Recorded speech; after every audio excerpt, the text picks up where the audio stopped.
네, 2차 시 이제 또 시작하도록 하겠습니다. 2차 시는 인권의 이슈로 한번 열어보도록 하겠습니다.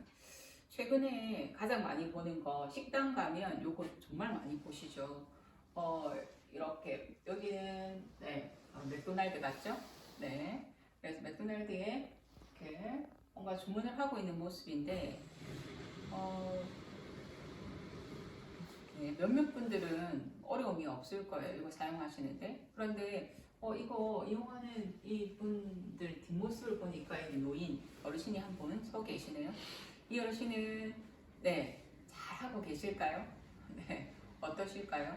우리 여기 계신, 지금 시청하고 계신 선생님들은 이거 이용하실 때 어떤 어려움이 좀 있으셨을까요?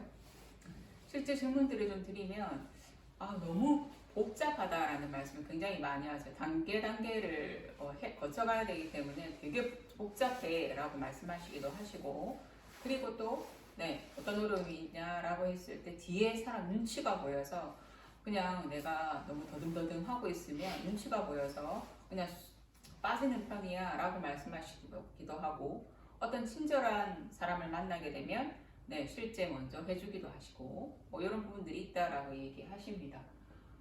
조사를 해봤어요. 거기에 대해서 어르신들에 대해서 조사를 해보니까 이렇게 얘기합니다. 너무 복잡하다. 그게 첫 번째 가장 많이 나왔고요. 단계가 좀 복잡하죠. 그런 다음에 다음 단계 버튼 누르기가 어렵다. 찾기가 어렵다. 다음 버튼을 잘 찾기 어렵더라. 뒷사람 눈치를 좀 보게 되더라. 그림이나 글씨가 너무 작다. 이런 말씀들을 많이 하십니다. 그래서 이게 결제하는 것도 되게 힘들긴 하지만 뒷사람 눈치 보이는 게 더 힘들다. 이렇게 말씀들을 하고 계십니다. 실제 어르신들 사회면에 보시면 최근에 가장 많이 노인 관련해서 이슈가 되는 게 바로 이 기사예요. 키오스크, 무인 주문 결제 기계를 다루는 거. 테이크아웃이라고 하는 영어 때문에 말문이 막혀서 어떤 할머니가 굉장히 힘드셨다라고 하는 기사인데요. 이렇게 매장에서 식사, 테이크아웃 이렇게 되어 있죠. 그런데 이 테이크아웃이라는 영어를 굳이 쓸 필요가 있을까라는 거죠. 포장하기, 가져가기 이렇게 하면 얼마나 좋을까요? 그런데 이런 영어식 표현이 너무 많다라는 거, 글자도 너무 작다라는 이야기를 하고 계십니다. 제가 최근에 저는 사실 부울경, 부산, 울산, 경남을 다 강의를 다니기 때문에 사실 휴게소 들릴 일이 참 많아요. 그래서 휴게소를 들렸을 때 이런 시스템이 하나 생겼더라고요. 장애인 전용 무인 주문 결제 시스템이라는 걸 운영하는데 실제 어르신뿐만 아니라 장애인들도 굉장히 어려움을 겪습니다. 장애인들의 어려움은 뭘까라고 조사를 해보면 여기에 아래쪽에 요거 보이시죠? 이렇게 테이블 아래에 뭔가 공간이 있어야만 휠체어가 들어가겠죠. 그래서 이런 공간을 비워두는 것도 굉장히 필요해요. 휠체어로 이용하시는 이동장애인들 같은 경우에는 이렇게 공간을 좀 마련해 놓고 이 위에 결제하는 걸, 결제 기계를 보면 조금 간편하게 있어요. 간편하게 좀 되어 있는 편이에요. 그래서 여기는 결제를 딱 하면요. 보통 우리 휴게소에 요거 결제하고 나면 어떻게 하나요? 번호 뜨나 안 뜨나 계속 봐야 되잖아요. 계속 주시하고 보다가 번호 떴네? 그러면은 표를 가지고 가서 이렇게 가져오시는 거죠. 그런데 여기는요. 여기서 결제하는 건 어떻게 해준다? 바로 가져다 줍니다. 움직일 필요 없이. 이렇게 시스템을 마련하고 있는데 이 시스템은 장애인만 이용할까요? 네, 위에 보이는 표시로도 알 수 있지만 장애인뿐만 아니라 노인이나 임산부 모두 이용할 수 있습니다. 근데 제가 2년 전에 찍은 거예요. 이걸 찍을 때는 딱 하나가 있었습니다. 그래서 앞에서 한 번 더 보여드려 볼까요? 이렇게 딱 하나가 있었습니다. 딱 하나. 그래서 제가 이걸 보면서 보여주기식이다. 대단히 이 행정을 하나 하는데도 보여주기 위한 행정이구나라는 생각을 했었는데 최근에 가니까 최근 제가 찍어오지는 못했는데 사람들이 좀 있어서 최근에 가니까 5개, 6개 이상 있더라고요. 그래서 여기 이 서비스가 굉장히 도움을 받는 사람들이 많아지다 보니까 이걸 좀 더 확대했구나라는 걸 알게 됐는데 이런 서비스가 확대되는 것들도 좀 필요할 것 같다는 생각을 했습니다. 그런데 이게 인권의 문제일까요? 선생님들 어떻게 생각하세요? 이런 기계를 사용하는 거에 있어서 누군가는 소외되고 있다라는 것이 인권의 문제인가?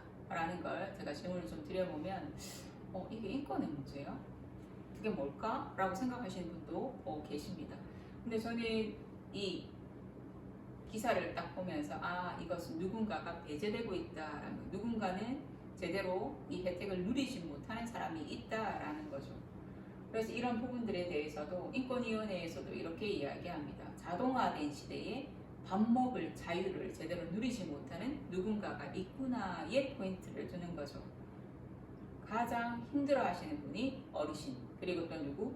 장애인입니다. 제가 학교 현장에 가서 아이들하고도 강의를 하면서 이 주제를 이야기해요. 아이들도 이야기합니다. 키가 너무 커서 우리처럼 작은 아이들은 이용할 수가 없다. 그리고 카드로만 되어 있으면 지폐나 동전을 가지고 다니는 어린아이들은 어떻게 이용하냐고 이야기합니다. 그래서 이런 부분들은 누구나가 점차 우리는 자동화된 시대에 살 수밖에 없어요. 그런데 그렇게 살 수밖에 없는 시대에 이 자유를 제대로 누리지 못한다면 생각해 봐야 할 문제라는 거죠. 우리 백신도 예를 한번 들어볼까요? 백신 예약 어떻게 하셨어요? 백신 예약. 네, 보통 백신 예약을 그냥 젊은 세대들에게 물어보면 카카오톡이나 이런 것으로 해서 그냥 자녀 백신이 있으면 바로 조회해서 바로 예약하고 바로 백신을 맞죠. 근데 우리 어르신들은 어떻게 하나요? 어떻게 하셨어요? 백신 예약을? 자녀들에게 물어보셨나요? 자녀들에게 해달라고 하셨나요? 대부분 다 어르신들에게 여쭤보면 동사무소에 가서 했다 이렇게 말씀을 많이 하십니다. 최근에 동사무소에 가니까 전용 창구가 있더라고요. 네, 그럴 정도로 어르신들이 굉장히 백신 예약하는데 동사무소를 많이 이용하고 계십니다. 그래서 이런 부분들도 우리가 어떤 디지털의 어떤 시대에 있어서 비대면 하는 그런 시대에 있어서 이 스마트 기기에 대한 사용이나 아니면 그리고 예약하거나 이런 것들에 대한 것도 우리 어르신들이 소외되지 않도록 하는 것들도 필요하죠. 그리고 최근에 또 대두되는 게 어떤 부분이냐면 은행. 주변에 은행들이 사라지고 있지 않습니까? 저도 개인적으로 부산은행을 잘 이용해서 저희 집 근처에 부산은행이 한 5개 정도 있었어요. 그러니까 저희 집 근처에서 갈 수 있는 데가 지금 한 군데밖에 없어요. 그런 걸 보면 은행 창구들이 정말 많이 사라지고 있구나. 그러면 어르신들은 어떨까요? 제가 은행 이용할 때마다 뵙는 분들은 어르신들이거든요. 어르신들이 갈 데가 없다라는 것으로 지금 계속 고소하고 있습니다. 그래서 이러한 문제들도 우리가 좀 고민을 해봐야 한다는 거죠. 누구나 밥 먹을 자유에 대한 인권의 첫걸음을 한번 걸어본다면 일단은 무인 주문 기계를 어떻게 디자인해 볼까도 한번 좀 고민을 해볼 필요가 있고, 그리고 어르신들의 개인적인 노력으로는 어떤 게 있을까가 이제 고민이 되는 거죠. 그러면 나는 이런 무인 주문 기기가 많아지는 시대에 어떻게 나의 노력들을 해 나갈까? 이 부분을 먼저 한번 생각해 보겠습니다. 스마트 기기에 익숙해지도록 할 필요가 있는데 이 부분에 있어서 제가 이렇게 동부 노인복지관 딱 입구에 들어오니까 이게 있더라고요. 키오스크 체험점. 제가 12월 14일에 자성대 노인복지관에도 갔었거든요. 자성대 노인복지관에 가니까 이 키오스크 체험점이 똑같이 있더라고요. 제가 다가가서 조금 더 키를 작동을 해보니까 이렇게 교육용 키오스크가 있더라고요. 그래서 그 시작키를 딱 눌렀더니 어떻게 나오냐면 이렇게 패스트푸드나 KTX 예매나 이런 부분들이 이렇게 나오고 있습니다. 그래서 패스트푸드 이걸 한번 다시 클릭을 해봤습니다. 그랬더니 이거 화면을 터치하세요. 매장에서 식사 테이크아웃 이러면서 결제까지 주문하는 것까지 이렇게 되어 있는데 이런 것들을 계속 수시로 연습할 수 있는 기계가 있다라는 거는 굉장히 좋은 것 같아요. 이 기계가 동구에만 있는지는 제가 잘 모르겠습니다만은 그래서 이런 기계가 있다라는 것이 어르신들의 어떤 개인적인 노력을 하는 데 있어서 굉장히 도움이 될 것 같다라는 생각을 해봤습니다. 그러면 두 번째 걸음은 어떻게 걸어볼까요? 누구나 밥 먹을 자유를 위한 사회적인 노력도 필요하죠. 사회가 해줄 부분들은 해줘야 된다라는 겁니다. 그러면 저는 이 부분에 있어서 디자인을 고민해 봐야 된다라고 생각해요. 무인 주문 기계의 디자인. 그래서 제가 대면으로 뵈면 어르신들에게 디자인을 해보라고 합니다. 그러면 어르신들 굉장히 많은 아이디어가 나오는데 그 중에 어떤 아이디어? 어르신들은 설명서 세대예요. 그러니까 어떻게 보면 최근에는 뭔가 물건을 사면 그런 사용 설명서가 없죠. 그냥 하다 보면 익히는 그런 부분들이라서 특히 스마트폰이나 이 기기를 사도 설명서를 하나하나 보면서 이걸 익히는 게 아니라 작동하면서 익히기 때문에 설명서가 필요 없어요. 근데 우리 어르신들의 세대는 설명서를 먼저 보고 충분히 숙지한 다음에 이렇게 기계를 작동하는 게 익숙합니다. 그래서 이런 키오스크에도 뭔가 설명서가 있었으면 좋겠다라고 하는 의견이 제일 많아요. 설명서가 있으면 그거 보고 할 텐데 그런 설명서가 없다라는 게 좀 아쉽다라고 이야기합니다. 그리고 또 어떤 어르신은 기계다 보니까 내가 괜히 만졌다가 이거 뭔가 고장나면 어쩌지? 라는 두려움이 있는 거죠. 그래서 그런 부분들 때문에 이걸 만지는 게 조금 불편하다 이런 이야기도 많이 하시고요. 그러면 어떻게 해주면 좋을까요? 라고 어떻게 디자인을 하면 좋을까요? 라고 질문을 하면 이런 말씀을 제일 많이 합니다. 보통 우리 식당 가면 그냥 말로 해서 그냥 주문하고 받는 게 익숙하죠. 그래서 어떤 기계가 나오더라도 음성으로 주문하는 게 있었으면 좋겠다라는 말씀들을 제일 많이 하십니다. 제가 학교에 가서 아이들에게 디자인을 해보라고 했습니다. 한번 볼까요? 아이들의 디자인을 한번 보시면 아이들은 어떻게 인식하고 있나 주문 기계를. 아이들이 키에 굉장히 예민해요. 그러니까 너무 높다라는 게 포인트를 굉장히 많이 갖고 있다 보니까 테이블 형태의 주문 기계를 떠올립니다. 이렇게 테이블 형태다 보니 의자에 가만히 앉아서 음성으로 주문 가능하고요. 어르신들도 사실은 뒤에 쭉 줄이 서 있으면 조금 불안하더라고 하시기 때문에 사실 앉아서 주문하는 것도 괜찮은 아이디어 같아요. 시각장애인들도 마찬가지겠죠. 시각장애인들도 음성으로 이렇게 주문할 수 있도록 하는 거, 이런 디자인을 좀 이야기하고 있고요. 여기에도 보면 테이블 형태죠. 휠체어도 좀 들어갈 수 있고, 그러면서 화면으로 수화를 하는 장면까지도 이렇게 담고 있습니다.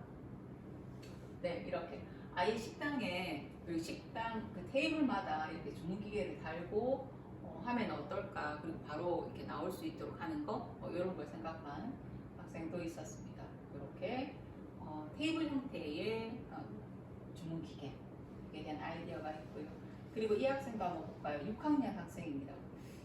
금산초등학교 진주에 있는 학교인데, 제가 진주에서 강의할 때 이 학생이 이렇게 디자인을 했어요. 이게 키가 큰 무인 주문 기계에 아래쪽에 버튼을 딱 누르면 얘가 딱 가로로 눕는 거죠. 네. 이렇게 하면 키 작은 아이나 키 작은 어르신, 키 작은 장애인도 다 가능할 수 있도록 이렇게 기계를 디자인했습니다. 또 볼까요? 로봇입니다. 말하고 주문하는 거. 어르신들이 가장 이걸 많이 선호하시죠. 오면 누군가가 나한테 먼저 말을 걸어주고 이렇게 하라, 말로써 조금 안내를 해준다면, 사용설명서의 역할을 해준다면 좋을 것 같다라고 이야기를 하시는데, 이런 로봇 형태의 디자인도 우리 아이들이 많이 하고 있고요. 실제 CGV에 가니까 이런 디자인의 로봇이 많이 움직이고 있습니다. 그래서 이런 부분들도 우리가 실질적으로 사회가 이런 노력들을 해주는 것들이 필요하죠. 그리고 세 번째 걸음으로 한 번 더 나아가 보면, 결국에는 국가는 뭘 해줄 거냐라는 거. 우리가 인권을 이야기할 때 결국 개인적인 노력과 사회적인 노력, 그리고 더불어서 국가가 해줘야 되는 노력까지도 생각해 보게 되는데, 국가는 어떤 걸 해줄 거냐, 여기에 대해서 우리가 주문할 수가 있죠. 요구할 수가 있죠. 국가의 노력으로 봤을 때 최근에 제가 본 기사로 이 기사가 하나 떴습니다. 경향신문의 기사인데, 버튼 높이를 120cm 아래로 하고, 그리고 글자 크기를 5cm로 한다라고 하는 표준 지침을 정부가 지금 만들어내고 있습니다. 그래서 이런 노력까지도 볼 수 있습니다. 그래서 인권은 사실 제가 이슈 하나를 가지고 우리 여기 시청하고 계신 선생님들께 말씀을 조금 드리는 것은, 인권은 내가 누군가의 불편한 지점, 누군가의 어떤 배제되는 지점을 발견했다면 그것에 대한 어떤 개인의 노력에서 머무르는 것이 아니라 사회의 노력과 국가의 노력으로 이어지는 고리들을 계속해서 찾고 만들어내는 것까지가 바로 인권의 부분이다라고 말씀드리고 싶습니다. 자, 이제는 좀 더 한 걸음 더 나아가 볼게요. 그런 불편한 지점들을 좀 찾아내는 힘은 어디서 올까라는 걸 우리가 물어본다면 결국에는 다른 사람은 어떨까? 이 문제에 있어서 이 사람은 어떻게 생각할까를 계속 우리가 들여다볼 필요가 있죠. 그것은 관점에 대한 이해가 출발인데 한번 보겠습니다. 이 장면 나만 좀 불편한가? 아닌가? 한번 좀 찾아볼게요. 자, 여기는 어딜까요? 네. 부산에 이런 곳 정말 많잖아요. 삼복도로가 워낙 많잖아요. 부산. 저희 동부노인복지관 올라오는데도 약간 좀 높죠. 우리 부산에 정말 이런 곳이 많은데 이 부산은 아닙니다. 여기는 서울입니다. 서울인데 어떤 영화를 찍으면서 굉장히 유명해진 지역이에요. 어떤 영화일까요? 어떤 영화를 찍으면서 굉장히 유명해진 지역인데 비가 엄청나게 오는 날 반지하에 물이 차기 시작합니다. 네, 영화 뭘까요?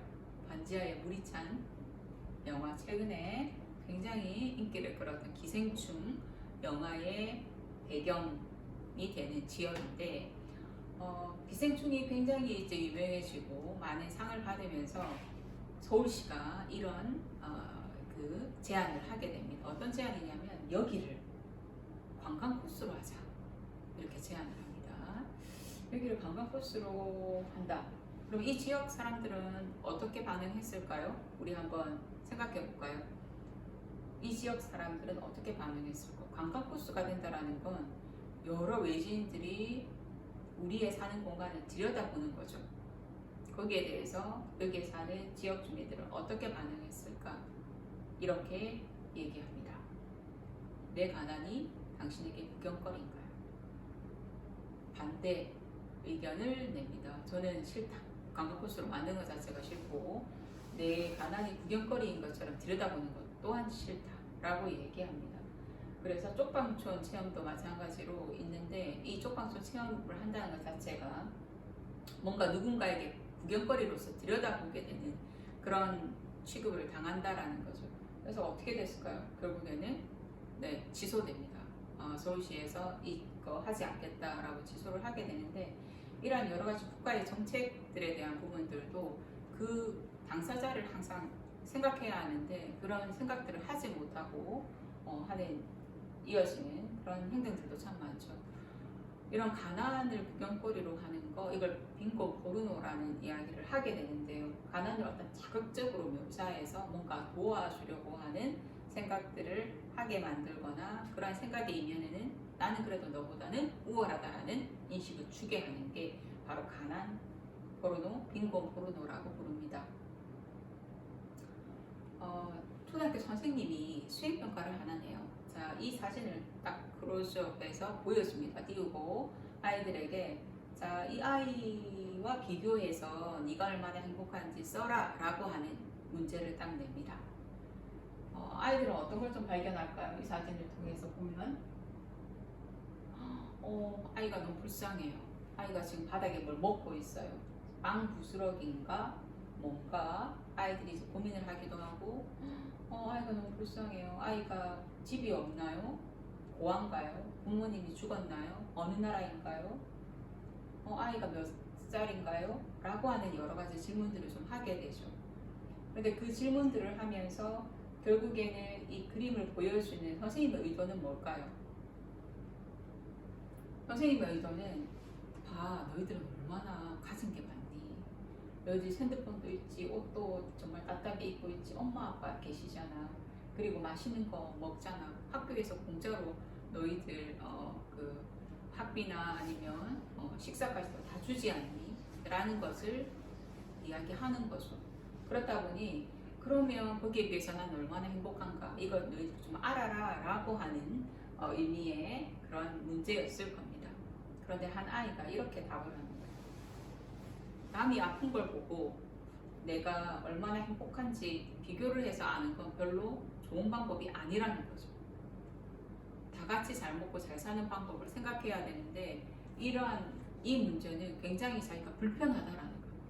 누군가는 이걸 불편하다라고 이야기하는 거죠. 어떤가요? 예전에는 우리가 이런 모습들을 보면서 후원금을 내고 그리고 어떤 후원을 위해서는 이런 사진을 굉장히 자극적으로 이용을 했었습니다만은 우리가 이제 고민을 해보게 되는 거죠. 이 아이가 이럴 수밖에 없는 사회적 배경이나 환경들을 좀 생각해 봐야 되는 거죠. 이 아이와 그냥 단순하게 비교해서 나는 우월하네, 너는 열등하네 이라는 인식을 주는 건 결코 인권적이지 않습니다. 박완서 소설가를 제가 개인적으로 좋아하는데 박완서 소설가가 1975년에 도둑맞은 가난이라는 이 에세이를 또 하나 내셨어요. 근데 이 에세이 내용이 어떤 게 있냐면 75년을 좀 생각 한번 해봅시다. 우리 어르신들의 살아온 그 세대 안에서 보면 75년도는 뭔가 사실 이제 막 산업의 기반이 되면서 여직공들이 굉장히 많았어요.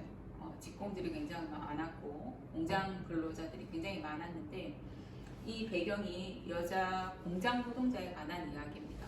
공장에서 막 일하는 이 아가씨는 공부를 제대로 할 수가 없었어요. 집이 가난했고 그리고 장녀라는 이유 때문에 나는 뭔가 살림 미천이 돼야 된다라는 생각 때문에 더 이상 대학을 가거나 공부할 수가 없는 가난한 상황이었습니다. 그래서 공장에서 열심히 일을 하는데 공장에 어떤 남자가 취업을 하게 돼요. 근데 그 남자도 나랑 비슷하겠구나 라고 생각을 해요. 공장에서 일할 수밖에 없는 그런 상황이겠구나 라고 생각해서 두 사람은 급속도로 가까워집니다. 공장에서 늘 보다 보니 이제 사내 연애를 하게 된 거죠. 그래서 가까워졌고 동거까지 이제 하게 됩니다.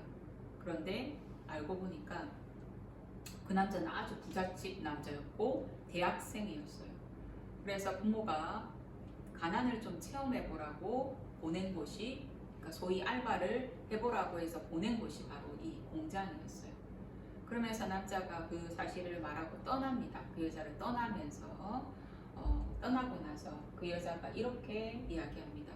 부자들이 가난을 탐내리라고는 꿈에도 생각 못 해본 일이었다.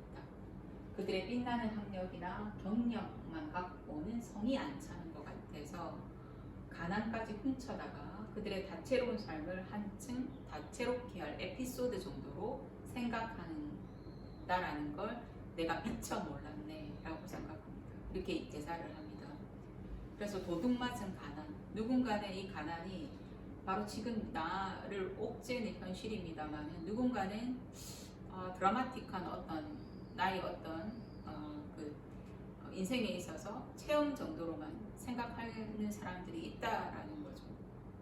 그래서 우리가 이러한 빈곤 포르노에 대해서도 한번 좀 들여다볼 필요가 있습니다. 돈가스에 대한 이야기를 좀 해볼까요? 가난한 주제에 돈가스를 먹어?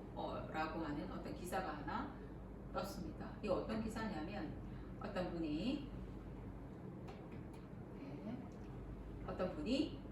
돈가스 가게에 갔어요. 그랬는데 아이들이 수급자 아이가 두 사람이 들어왔는데 둘이가 각자 돈가스를 하나씩 시켜 먹더라는 거죠. 아니 어떻게 비싼 돈가스를 둘이서 들어와가지고 하나씩 먹냐, 하나 시켜서 나누어 먹을 법도 한데 라고 하는 기사였어요. 그래서 너무 본인이 화가 났다라고 하는 기사인데 사실은 누군가의 어떤 그 형편을 보고 그 사람의 형편상으로는 이것까지만 가능하다라고 말하는 어떤 행복의 상한선을 누가 정하느냐라는 겁니다. 가난한 사람을 보고 판단하고 하는 이 부분에 있어서의 우리의 생각, 인식 여기에 대해서도 좀 한번 볼 수 있는데요.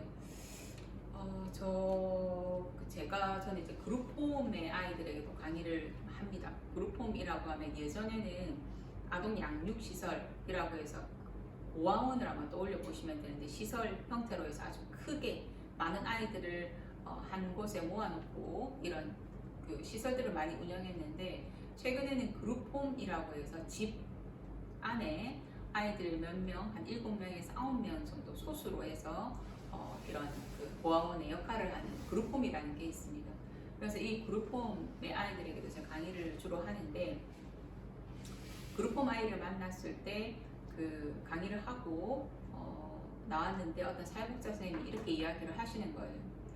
후원자가 전화가 왔답니다. 후원자가 전화가 와서 후원을 하고 싶은데 패딩을 후원하고 싶다 이렇게 이야기를 하셨대요. 그래서 아이들이 좋아하는 최근에 뭐 롱패딩 좋아하니까 해주시면 좋겠다라고 이야기했더니, 그러면 아이들의 선호도를 알고 싶다, 어떤 브랜드의 롱패딩을 입고 싶은지 조사를 좀 해달라 이렇게 이야기하셨대요. 그래서 기쁜 마음에 아이들에게 조사를 했더니 아이들이 선호하는 브랜드가 최근에 보면 뭐 아이더, 뭐 K2 뭐 이런 브랜드를 선호합니다. 그런데 K2나 아이더 금액이 좀 높아요. 30만 원대 정도 됩니다.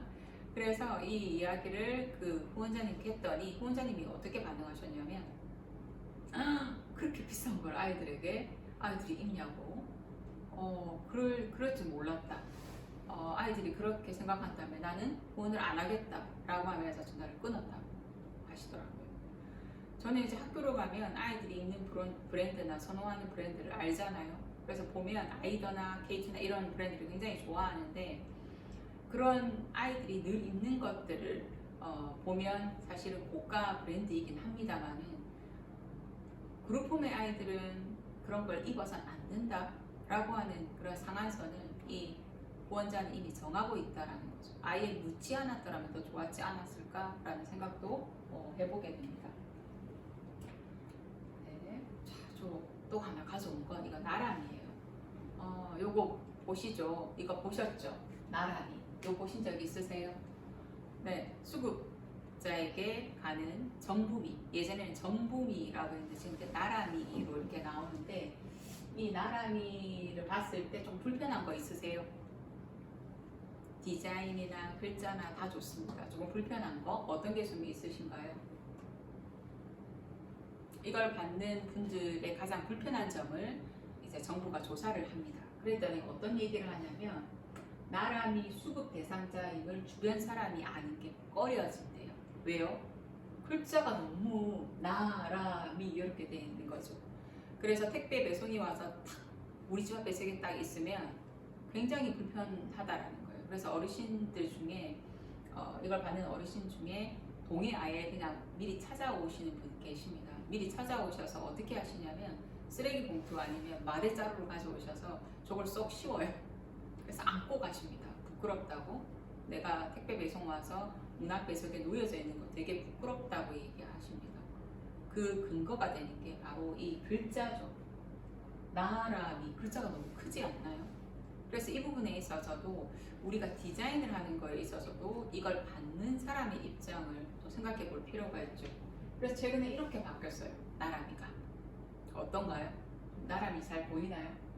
네, 거의 잘 안 보이게끔 이렇게 해놓은 이 디자인이 바뀌면서 어르신이 굉장히 좋아하시더라고요. 그리고 제가 봐도 이런 나람이 디자인보다는 이 디자인이 훨씬 더 받는 사람 입장을 생각한 디자인이 아닌가라고 보입니다. 제가 영상을 하나 보여드리려고 했는데 이 부분이 조금 힘들어서 이 영상 속에 나오는 이 주인공의 대사를 한번 좀 가져왔어요. 이 남학생이 후원을 받는 자리예요. 그렇다 보니 후원받는 자리에는 항상 어떻게 하나요? 후원하는 사람과 후원받는 사람이 쭉 서서 사진을 찍죠. 단상에 올라가서 거기에 대한 이야기를 이 두 명이 이야기합니다. 남학생이 이렇게 얘기해요. 오늘 사진 인터넷에 뜨겠지? 라고 하니까 이 여학생이 이렇게 말합니다. 사람들은 이상하게 가난하면 쪽팔리는 것도 없는 줄 알더라 라고 얘기합니다. 사진 찍는 거, 우리 여기에 대해서도 좀 고민할 필요가 있어요. 꼭 사진을 남겨야 하는가? 이런 고민들도 사실은 되는데요. 최근에는 사실 우리가 마스크를 쓰고 있어서 우리 얼굴이 직접적으로 안 드러나서 조금은 나아졌다라고 학생들이 이야기합니다만은, 그래도 내 얼굴이 인터넷에 뜨는 거에 대한 것도, 이 저작권의 문제나 개인정보에 대한 부분들도 좀 생각해 보게 됩니다. 이거 볼까요? 인권상 시상식인데, 시상식이에요. 초등 성평등 연구에서 시상을 하게 됩니다. 근데 사람이 보이나요? 사람이 있나요? 사람이 없습니다.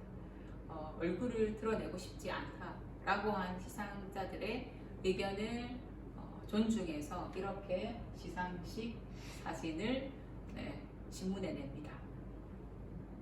그래서 이런 부분들도 우리가 좀 이제는 고민할 때가 됐다라는 거죠. 우리의 인권의 관점으로 사람을 담는 사진에 대한 고민들도 우리가 좀 해보게 되는데, 제가 오늘 강의 오기 전에 요양원 목욕 사진이라고 해서 구글에다 검색을 딱 했는데 사진을 좀 몇 개 보여드릴게요. 어떤지 우리 거기에 대한 의견도 좀 나눠보면 좋을 텐데, 장병들의 사진, 장병들이 요양원에서 목욕 봉사를 했대요. 경북 도민일보에 2006년에 이 사진이 딱 실려 있습니다.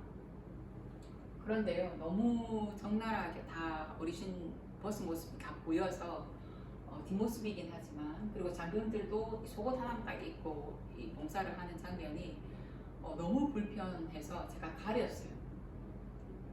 그런데 이 가리지 않은 사진이 이 신문에 떡하니 올려져 있습니다. 또 볼까요? 이것도 요양원 사진도 고성 경찰서에서 사진 모욕을 했다라는 봉사 사진인데, 이거는 그나마 좀 낫긴 하지만 그래도 굉장히 좀 어르신의 뒷모습 다 나와서 좀 불편한 부분들이 있었습니다. 이것도 요양원 홈페이지에 게시된 거예요. 2015년에. 이것도 제가 도저히 어르신들하고 공유하는 입장에서 보여드리기가 그래서 가렸어요. 이런 사진들이 그냥 신문에 홈페이지에 다 게시되고 있다라는 거죠. 이것도 하나 볼까요? 이거는 자원봉사 하신 분인데 지금 이렇게 모자이크 처리가 돼 있죠. 그런데 실제 이 사진을 올릴 때는 모자이크 처리되지 않았고 이 어르신의 상반신이 다 이렇게 드러나 있는 사진입니다. 이걸 딱 올려서 굉장히 문제가 된 사진이 2019년에 중앙일보에서 이 기사를 다루긴 했었습니다만, 그래서 노인 학대까지도 진정이 들어갔던 그런 사진이기도 합니다. 그래서 이런 부분들도 우리가 좀 고민을 해보게 돼요. 사람을 담는 사진에 대한 고민. 이 사진도 하나 볼까요? 어떤 게 좀 불편하세요? 사진을 봤을 때? 요양원입니다. 요양원에 찾아갔어요. 찾아가서 어르신에게 뭔가 미움 같은 걸 좀 주고 있는데, 어떤 게 좀 불편한가라고 질문을 해보면, 어르신이 저거 먹다가 살에 걸리는 거 아니야? 왜 이렇게 누워 계신 어르신한테 이걸 주냐? 라고 이야기합니다. 어르신한테 먹을 걸 준다면 이렇게 세워야죠. 그죠? 이렇게 세워야 되고, 그리고 또 뭐가 좀 불편하냐라고 질문을 하면 왜 다 쳐다보고 있냐고, 이렇게 많은 사람이 어르신 얼마나 치매이든 아니면 뇌졸중이든 어르신이 거동이 불편하다고 해서 사진을 또 찍는다고 해서 모두가 저렇게 다 들여다보고 있는 건 되게 불편할 것 같다, 이 말씀을 하시고, 또 이 주는 사람에게 있어서 불편한 거 없나요? 왜 음식을 주는 사람이 턱받이를 하고 있냐? 왜 저 사람이 턱받이를 하고 있을까? 음식을 주면서 혹시나 올리거나 튈까봐 자기가 하고 있는 거 아닐까? 라고 불편한 점 이야기하시는 선생님도 계십니다. 저 턱받이는 어르신에게 해야 하는 거죠. 어르신을 세워서 어르신에게 해야 하는 턱받이를 왜 본인이 하고 있느냐? 이것도 누군가의 어떤 보여주기 위한 사진이 아니냐라고 이야기하십니다. 그래서 이런 부분들을 우리가 쭉 봤을 때 사람을 담는 사진 우리가 어떻게 담아야 될까, 이런 고민들도 해보게 됩니다. 새삼스럽게 이러한 부분들을 좀 다시 보는 건 어떨까라는 생각이 들고요. 그리고 불편한 지점을 찾아내는 눈, 이게 바로 인권 감수성의 또 시작일 거라고 생각합니다. 오늘 두 번째 교육은 여기서 마치도록 하겠습니다. 수고 많으셨습니다.